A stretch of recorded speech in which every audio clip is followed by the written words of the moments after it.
حضرت عبداللہ ابن عمر مسجد سے باہر جاتے ہیں، مسجد نبی کو چھوڑ کے جاتے ہیں، ریاض الجنت کو چھوڑ کے جا رہے ہیں،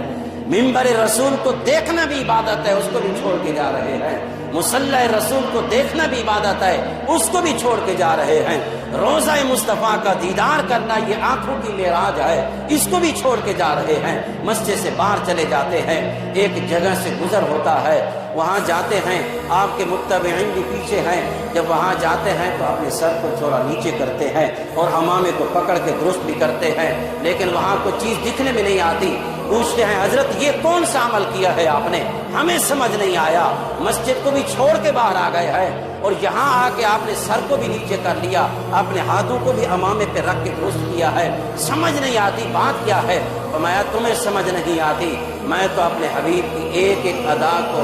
اپنی زندگی میں دیکھ کر عمل کے اندر لانے کی کوشش کرتا ہوں۔ فرماتے ہمیں سمجھ نہیں آتی یہاں کون سی سنت ہے؟ فرماتے ایک دن ایسا تھا آقا کریم کا یہاں سے گزر ہوا، اسی جگہ کے اوپر ایک درخت ہوتا تھا، اس درخت کی ٹہنیاں جھکی ہوئی تھی، جب آقا کریم اس درخت کے نیچے سے گزرنے لگے تو اس ٹہنی نے اپنے آپ کو جھکا کے مصطفیٰ کے سر مبارک کا بوسہ دے دیا۔